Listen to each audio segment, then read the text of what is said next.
Hello everybody and welcome to today's video. So today what we're gonna do here is that we're gonna go through all of my favorite YouTubers' favorite books of the year, and I already watched a lot of the videos. I'm not gonna go through all of that, and I already chose what books I want to read. So let's get right into it.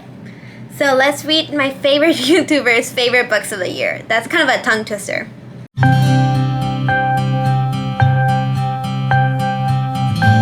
Okay, so I chose 5 booktubers. I think that's a pretty reasonable number, and I try to keep it a little bit varied on like the type of content they do, so I can have a different like variation of what I want to read. So I chose Murphy.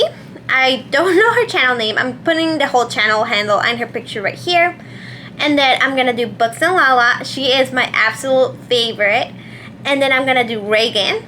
I have the most in common with her. A lot of the time when I read her books that she recommends, they're like the biggest hits in my opinion. Then we have Chandler. Chandler reads romances, and I don't usually love the romances she reads, but I did want to have a romance on this list, so I'm gonna choose one of hers. And then Megan. Megan like reads a lot of thrillers and mysteries, but for her I'm gonna pick more like a wild card pick. And I'm sorry, I didn't mention, for Murphy, I'm going to pick a sci-fi. For Books and Lala, I'm going to do a mystery. For Reagan, I'm going to do a fantasy. For Chandler, I'm going to do a romance. And for Megan, I'm going to do the wild card. So yeah, let's go ahead and tell you what I picked. So I kind of had a rough time picking for a lot of these people. For like Books and Lala, I watched her video first, and some of the books that interest me, I'm going to put her as B-roll right here, but I'm not going to play the entire video. But she mentioned Leech, and I was really interested in that. It seemed like a body horror and also science fiction, where this guy becomes the mortuary and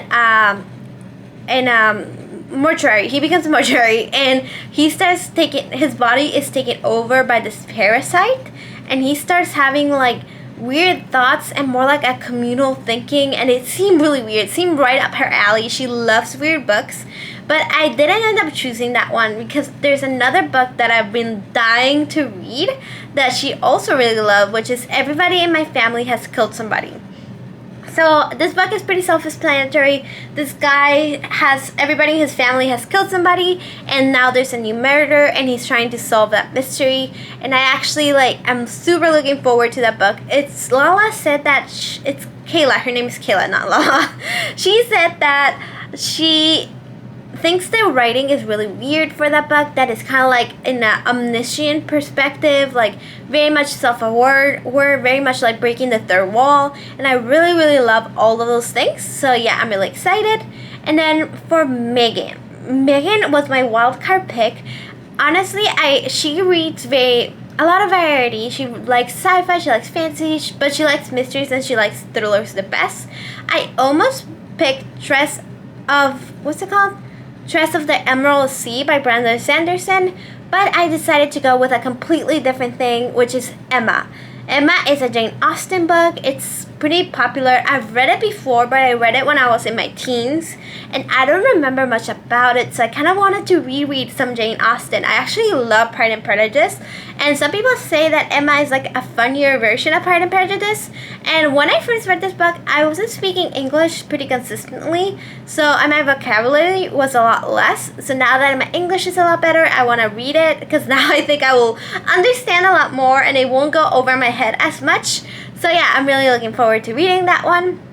And then from Chandler was rough because I felt like a lot of the books she loved wouldn't be something I liked. They had a lot of like small town romances, accidental pregnancies, cowboy romances that are all the opposite of buzzwords. They're like turn off words for me. Like I do not like any of those words.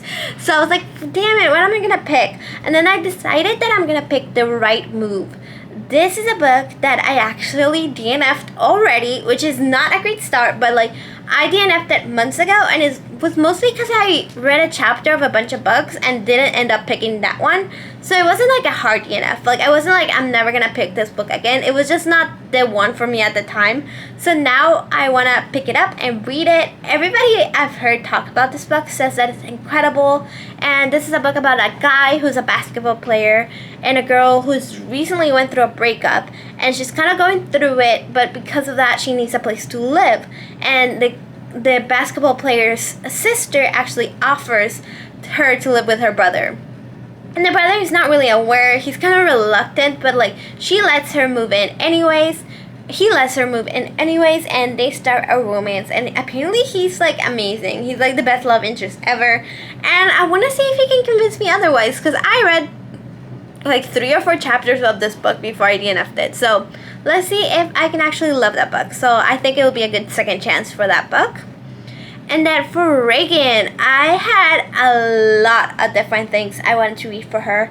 I actually have the most I want to read from her. So I was thinking maybe doing a part 2 of this video if you guys are interested, where I read only books from her list. Because every single book from her list that was in the top 10 was like, I just wanted to read it so bad. But so my contenders were Will of the Many. That book I actually already own. If you saw my previous video, it's on my TBR already. It's going to be the book club pick for my in-person book club for next month. So I was like, I can kill 2 birds with 1 stone, which is a really not nice saying, but whatever. So I was thinking about maybe that one, and then Tress of the Emerald Sea came up again, which I was like, maybe that one, which is a Brandon Sanderson book that is a standalone Brandon Sanderson. And if you know me, I've read a lot of Brandon Sanderson already. I read Warbreaker, Elantris, the Mistborn trilogy, the first part, not the second part. And what's the other one called? I read the first 2.5 books of the Stormlight Archive. So yeah, I do like Brandon Sanderson a lot. It can be really hard to get onto his books though, because they all connect and they're very dense. But this one, even though it's actually still part of the Cosmere, it's a standalone. It's supposed to be very nice and refreshing and light, and kind of like a Princess Bride's retelling. And I love The Princess Bride. It's one of my favorite movies of all time. Their humor is really something I enjoy a lot, and apparently is one of Brandon Sanderson's most humorous, lighthearted books. So I decided to go with that one. I thought that was going to be a perfect book for me to read for this video. But I'll tell you other ones that I was interested in.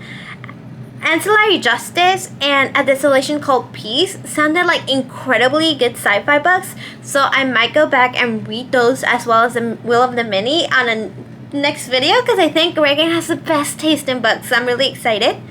And then the last person I decided to choose was Murphy.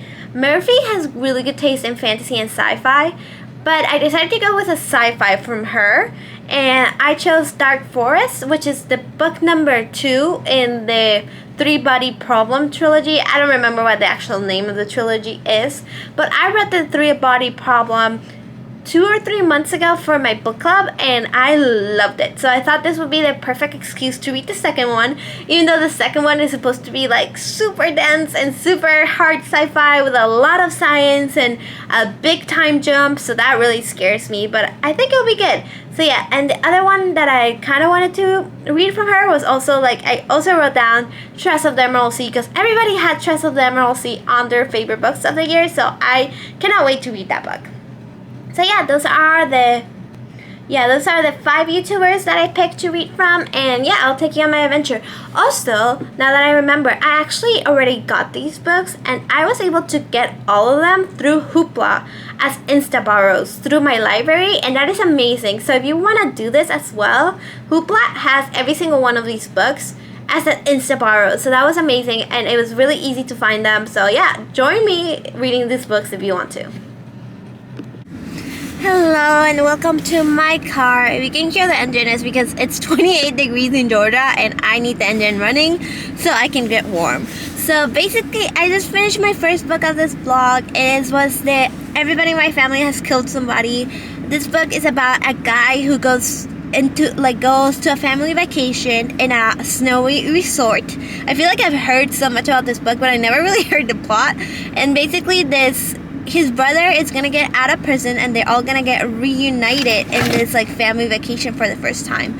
And the thing is, like, everybody in his family has killed somebody, and murders start happening in the resort, and he is kind of like tasked to like just solve the murder. But the thing about this book that's very interesting is that it's incredibly meta. Like, it definitely like knows that it's a mystery book and breaks the fourth wall a lot, and that makes it like kind of fun because like they say like the rules of murders at the beginning of murder mysteries, that this is gonna be a fair murder, that you have all the information you need to solve the murder.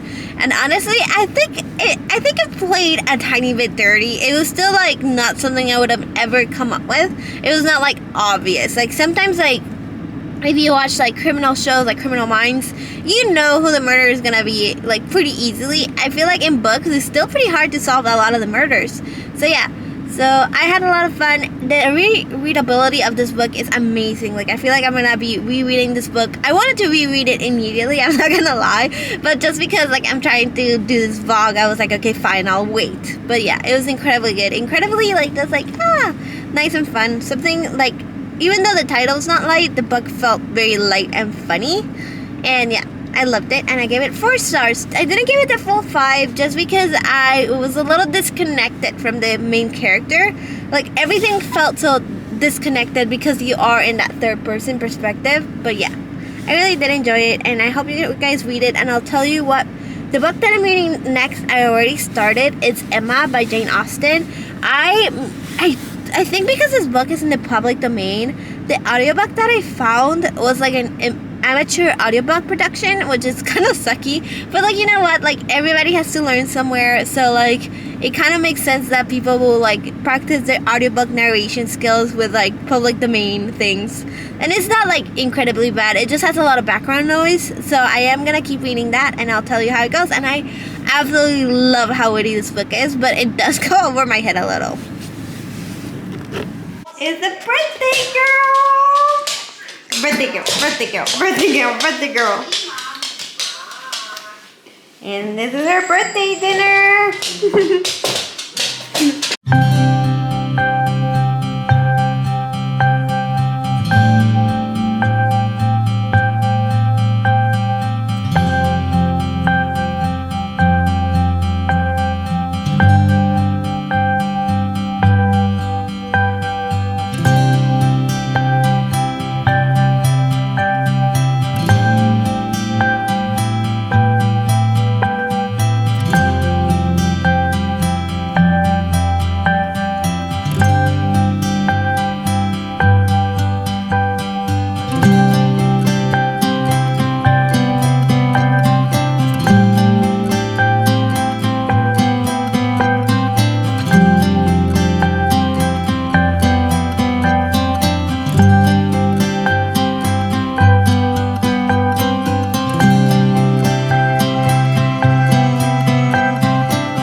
Happy birthday to you.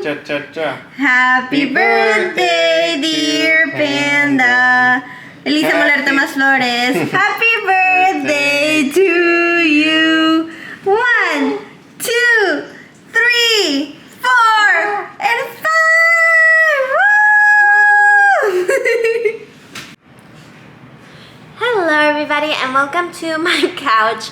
So I was literally just finishing, well, I haven't finished. Emma's a really long book. I feel like I've been reading it for like a couple days.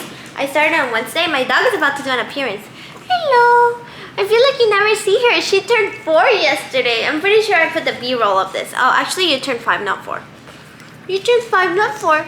You turned 5. Oh, it's okay, baby. Okay, go away. And basically, Emma by Jane Austen has been really fun. It's actually like super impressive how much of a villain Emma truly is. She is Panda. God damn it. This is why you don't see any room other than my bedroom. So, okay. Give me 1 second. I'll give her a distraction. Okay, Okay, so we're back. So I was just saying, I'm actually like really surprised by how much of a villain Jane Austen made Emma. Not like a villain, like an anti-hero. Like, she's clearly like not the best person, but she has character flaws that are like very normal character flaws to have, especially for like somebody that has never been told no and has never been told that they're not like beautiful and perfect. So she's like a big stuck up. She thinks she knows better than everybody else.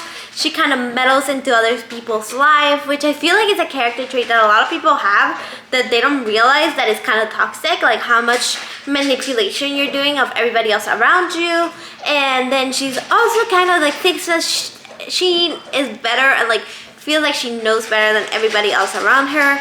And yeah, so basically she's not a good person, but she's not a bad person either. And I think that's what makes it really interesting, because even though she's a bad person, she's a bad person in a normal way. And I don't know when this book came out, and I don't know like if Jane Austen did this and thinking that that's how women behaved, or that Emma wouldn't come off as a bad character. I don't know if people at the time thought that Emma was a hero or an anti-villain. So I think it would be really interesting to like read something else about like what everything, like the world looked at this age too. Because I'm not like super familiar with this. I'm not familiar with the time period. I'm not familiar with England all that well. I've seen like the Emma, no, I've seen Pride and Prejudice. I've seen 2 movies from Pride and Prejudice. I don't think I've ever seen an Emma retelling. So it's been really good, really interesting. The writing is beautiful, but it's hard to follow. Especially the audiobook that I got is pretty sucky, so I have to like stop and like think what the hell are they saying, and like being like, okay, who is that? Because like again, like it's a very big character tree with a lot of towns, with a lot of like small little traits that everybody has that you're supposed to keep track of. Yeah, I find it really interesting. I find it really, but a little long and hard to follow. I'm not gonna lie, classics are long and they're hard to follow, and I'm really struggling with that. Yeah, so I'm about to have some dinner and just relax for the rest of the night. Bye.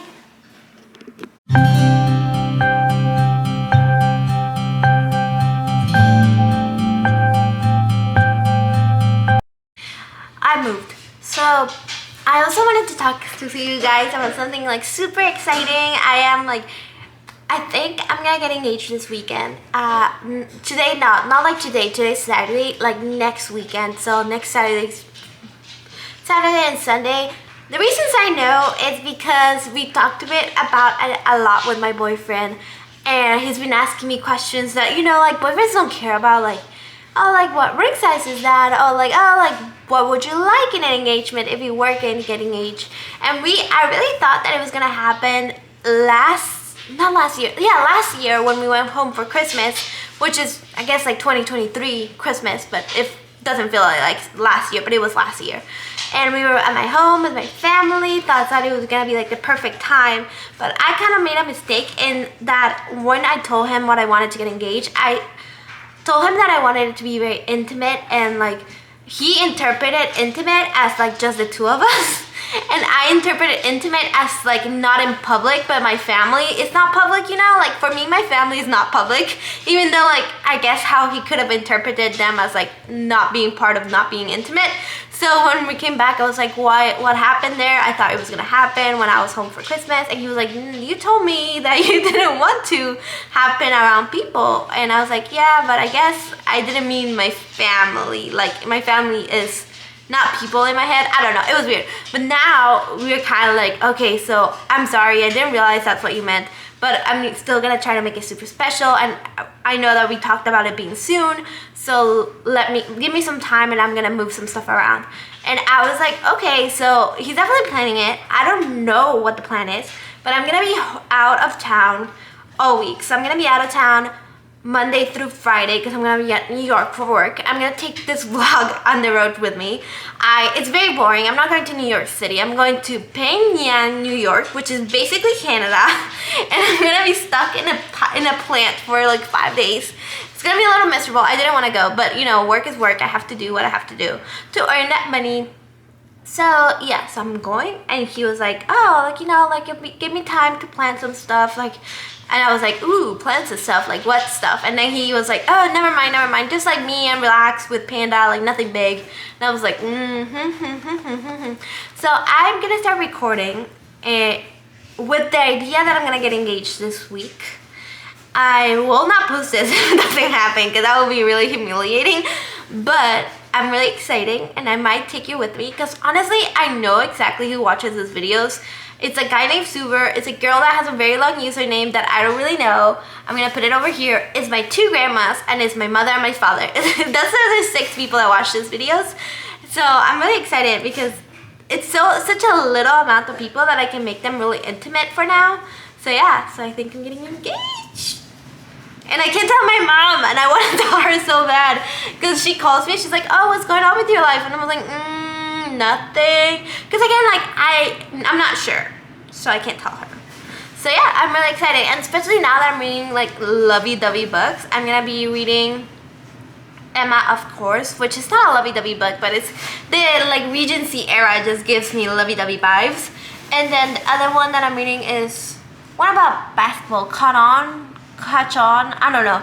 So yeah, so it'll be an engagement vlog with some romance books, and when we celebrated my dog's birthday party, I thought that was a lot of fun. So yeah, keep watching to see if I get engaged.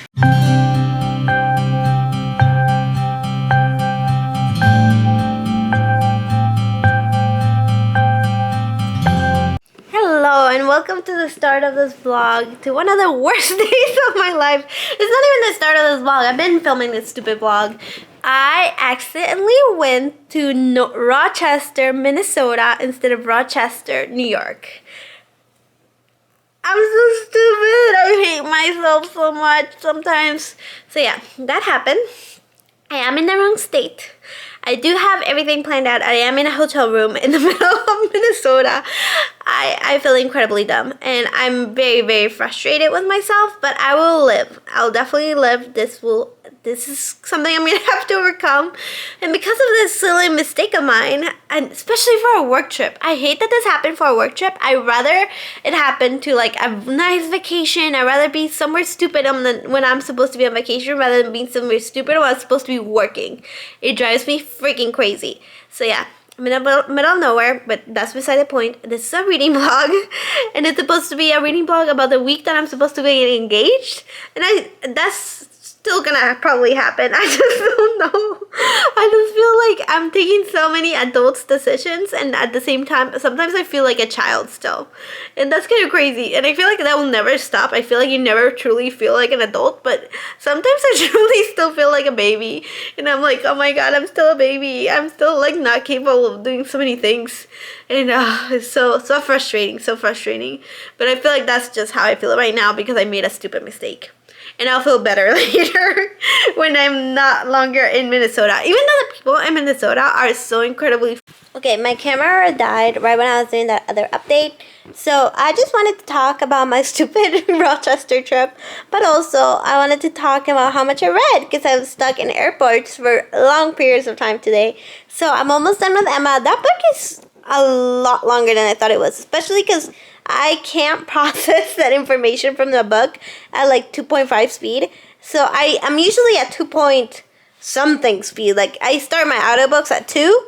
And then if I'm processing the information really well, I will increase it to like 2.2, 2.3. By the end, I'm like reading like almost at 3. It's kind of insane. But I can't process Old English that well. And this audiobook is really rough. So I was like, let me give myself a little space for me to understand this book better. So I put it at 1.5. And therefore, it's taking forever for me to read it. It's been like 3 days. I'm like, why the fuck is this book not over? But I'm still enjoying myself. I watched a movie on Saturday, and I had a lot of fun. The movie is absolutely amazing. I really did enjoy it. Like the aesthetics of it all. Like I feel like the comedy could have punched a little harder. And I'm upset with some of the things they removed. I think I made a list. Let me look it up. So, Isabella, which is Emma's sister, seemed to be like a lot less happy in the movie than she was in the book. And I feel like she brought a lot of the comedy. So I wish she was a little happier in the movie. And then they cut off the riddle scene with the Mr. Evans. And I thought that was a really funny scene. So I'm sad they cut it. And then they cut out how many times she meets not the love interest, like the one of the antagonists, they cut up out how many times she meets him before, and that's fine. I feel like it was a little redundant. So yeah, I'm really enjoying Emma. And then also, if you don't know, Emma is a comedy by Jane Austen about this girl named Emma. She's kind of like not looking to marry at all, which is kind of like different from other Jane Austen characters. She is pretty independent. She doesn't have a mom. The mom passed away, and her dad is kind of like okay with her living in her house for like a long period of time and just taking care of the house and not getting married and kind of becoming a spinster and kind of like living off the money that the dad leaves her for the rest of her life. So she is pretty like, she's in her 20s, but she's like, you know what, I'm never gonna get married. I'm just gonna enjoy myself. And she is actually like very into like meddling with everybody else's around her's life. Like when the book begins, she basically meddled into getting her governess to marry this other guy that's very popular in the town. So she thinks that, oh my god, I'm so good at matchmaking, let me make some other matches. So she tries to make like a couple of other matches, and they go like horrendously wrong. And then this other like antagonist comes in. Her name is Jane Fairfax. None of them are antagonists, they're just like townspeople. But Emma hates Jane Fairfax, and she kind of have like a rivalry with her. Not very girl power of her at all. So yeah, it's just about Emma and all her little hoodwinks that she gets into as being like a rich society lady. And then she's also gonna fall in love. I kind of already know who the love interest is. I'm gonna tell you because this book is forever old. So it's Mr. Knightley, and they have a couple little swings at each other. They really do have good tension, especially because Mr. Knightley is right. Like, she's dragging Emma, but Emma deserves it. Like, she's like, the tension is more like arguing about whether or not what Emma is doing is morally right. And I agree with that. Like, I feel like you have to be kind to women, but like sometimes you just have to tell them when they're doing something wrong. And that's basically what Mr. Knightley is doing, which I think is the correct thing to do, because Emma needs to be knocked down a notch because she is very high and mighty sometimes. And yeah, I'm really enjoying it.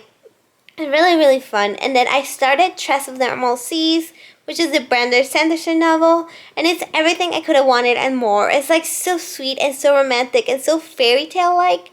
So this one is about Tress. She basically lives in this island that's covered by the sea, but it's not a normal sea. It's like a spore sea, like it's made out of little spores, and because of fluidity, like a very weird physics effect that I figured out about it today. Basically, the spores act like sand that moves, so it's kind of like water, but not quite water. But the spores can instantaneously ignite if any water touches the spores, and they will grow into a huge plant. And this is really dangerous because humans are mostly water. So if like a spore goes into a human's mouth, it'll explode inside of the human. And very body horror actually, like things will grow, like vines will grow into a human, and they'll like suffocate, and their eyeballs will explode. Very, very body horror, but also like very interesting.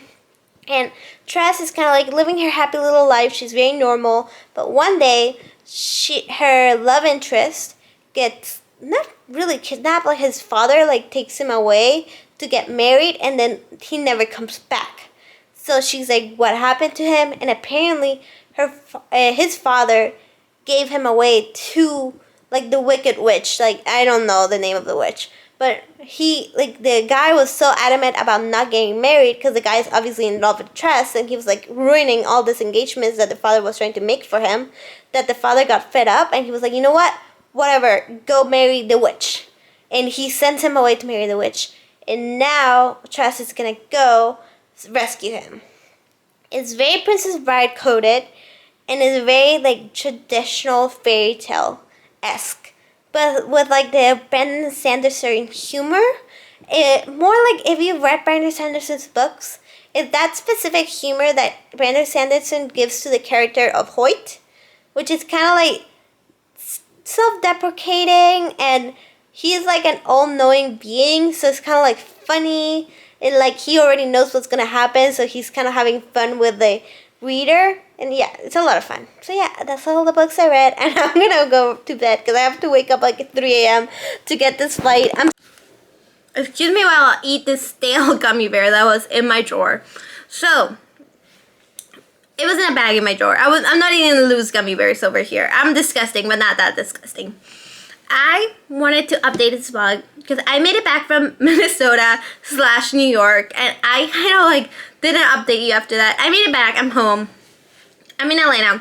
I didn't update you at all when I was there because I was working 12-hour days. I got waking up at 6. I didn't stop till like 7. I was dead when I got to the hotel. But I made it back. I made it back to my home, Atlanta, and I finished one book. I am so slow with this blog. I swear to God, I don't mean to read other things that are not for this blog. It just keeps happening to me. So yeah, I finished Tress of the Emerald Sea by Sanderson. This book is, oh my God, so charming. So if you haven't heard, Sanderson is one of my favorite authors, and he came up with this secret projects. So they're projects that are part of the classroom year, but they're standalone novels, and they're short. And for him, that is very impressive because he writes tomes of, so if you want to read Sanderson, you usually have to pick up like a 500-page book that's the #1 in a series of 6 or 7 books. It's very overwhelming. But I actually think this book is a perfect entry level to Sanderson because it has some of the characters that are recurring characters, and it has a lot of the charm without being a very adult fantasy book. It is young adult. It's just a pirate story, like a through and through pirate story. I want you to know that because I don't love pirate stories, but I love this book, and I was obsessed with pirates for like about a week. So much so that yesterday I like watched a documentary about pirates. It's just like the vibe is very much Pirates of the Caribbean, even though it's like technically a sci-fi book, but the magic system is very, very beginner friendly. And even though it has some things from the classroom year, which is Sanderson's like world where all his books take place in, it's not overwhelming. You can just ignore it and you'll be fine. You'll live. So yeah, that is my review of the book. I gave it 4 stars. I absolutely loved it. It was very fun. It was very fast paced.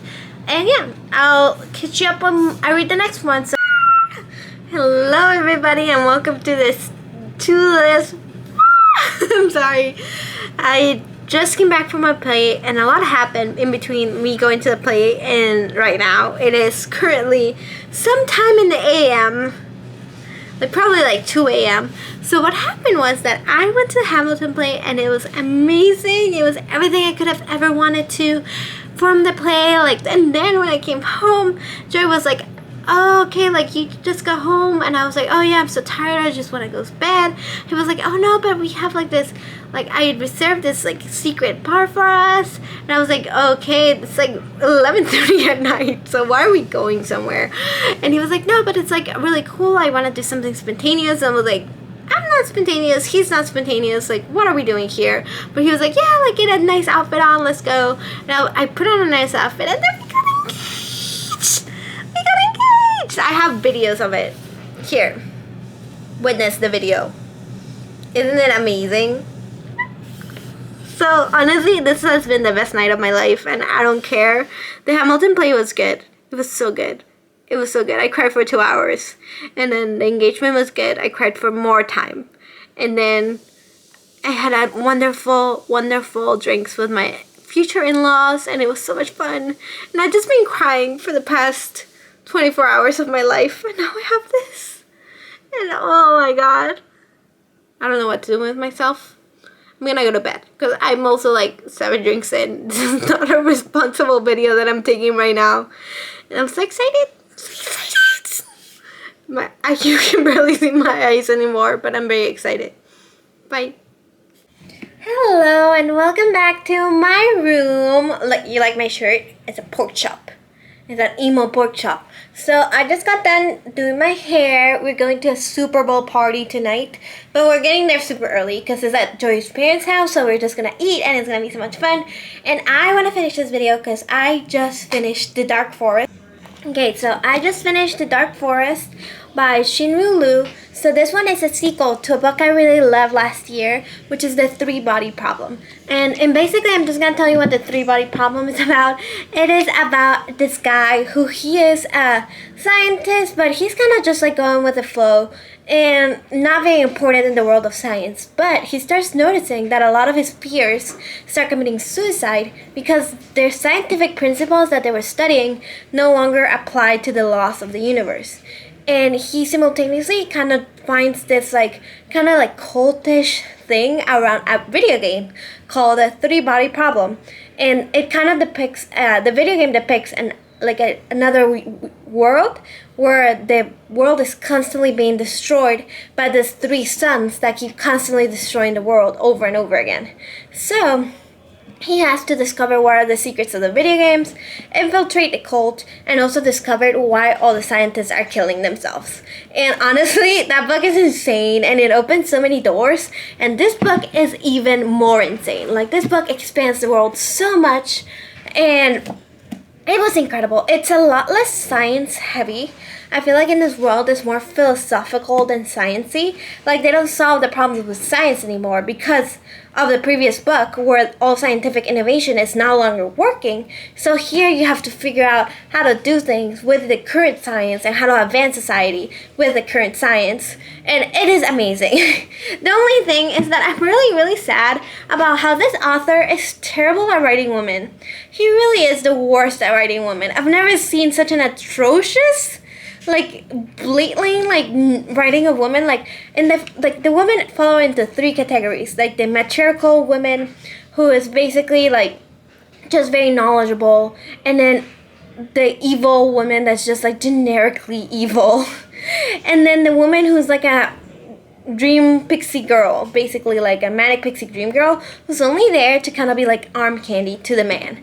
And literally in this book, the woman is just like a dream woman, and then she becomes a reality. It's because of like a lot of complex things, but she literally has no personality, and she goes into like hibernation, and she just comes back right at the end just to be pretty and just stand next to the man. It is absolutely ridiculous. Like, I don't know what to tell you. He's terrible at writing women, and he has like other side characters that are men that are like very evolved and very unique. And I don't know. I wish he could do better. I really wish if he comes out with other books, just like do better with that. Like, read other books, do research. I don't know, do something else. But the book is like so incredibly complex and so incredibly creative that I can't really fault it because of the story. Because the story will blow you away. I am like so blown away. And the thing is, like, every time I finish the book, I'm like okay if I don't read the next one, which is something good and bad at the same time, because it meant that it followed an arch and it was a completed story just by itself, and it had like a very satisfying ending, which is something I personally like in books. But it makes me really difficult to actually finish the trilogy, because I'm okay with this ending and I was okay with the ending of the previous book, and I don't know, it's just so incredible. It's so interesting, and I absolutely loved it, and I'm probably gonna think about it for a while. And then the other book that I was reading, I was actually super bummed out because I don't want this to be the reality. But the reality is that I am going to DNF another book. One of other people's favorite books. It just sucks so bad. I was like, oh, really? This is what we're going with? And it is The Right Move by, I don't even know who the author is. Oh yeah, okay, so there's two things about this book. First, I really don't like it. I was already thinking of DNFing before I heard about this, but The Right Move is by Liz Tomforde. So in this book, it's about a girl who's going through like kind of like a life crisis. She just found out that her fiance was cheating on her. She has to move out of her current home. And then there's this other guy who's a basketball player, like a professional basketball player. And he's really hot and good at his job, but he also doesn't have a life, a personal life outside of basketball. So in order to convince his manager that he is actually good as a captain, he decides to fake date this girl that is his roommate, basically. He's fake dating his roommate. And because of that, they basically just start fake dating. And I personally had two main problems with this book. That is the reason why I'm DNFing it. Why is this book 500 pages? Like, tell me why this book needed to be 500 pages. I am all about building tension, but I just don't like it when a romance book is so damn long and so, like, dragged on. I'm like, oh god, just do something else. Because, like, at the same time, the plot is not really that interesting because they're just, like, kind of sort of fake dating each other, but they don't really have to put on that much of a show. So it's very lackluster. And I'm, like, so bored. There's no plot. There's no tension. There's just, like, sexual tension. But I'm, like, so over it by now. I'm, like, if I don't finish a romance book in the first 3 days, I don't care anymore. I am over it. So I've been reading this book for 2 weeks and I'm so over it. And I think I said at the beginning that I DNF'd this book already. So I'm re-DNFing it. I was right the first time, I'm re-DNFing it. And the second part of this book that I really have a problem with is that this man is clearly written by a woman. It is, and I understand that sometimes you want that like idealized man that says all the right things and does all the right things. But sometimes it's just like icky to me. It's like nobody acts like that. You're like basically creating a dream man with no flaws whatsoever that always does the right thing. Is that not boring? Is that not boring to you guys? I'm like so bored. I'm like, I realize he's perfect. I do agree. I do think he's the perfect man. He's handsome. He's hot. He thinks about her. He's always putting her first. But at the same time, there's no tension. There's nothing is happening. And that is why I'm re-DNFing it. And also, if you want some book talk drama, apparently the author of this book is originally a white woman. She was always a white woman, but she wrote this book originally with white characters, and then when she was gonna publish it, she just like switched everybody's names and everybody's ethnicities, and it kind of reads like that. There's like none of the usual tension that would come from like mixed race relationships, because a lot of this like are mixed race relationships, and the fact that they are mixed race relationships are completely like glossed over. Like in this world, like racism's not a thing. And yeah, and it's just icky. And she's not really apologizing. She's not saying anything. She's just like, yeah, it's coming off the vibe that she's like, yeah, I knew that this would sell better if it was a mixed race relationship, and that's why I did it.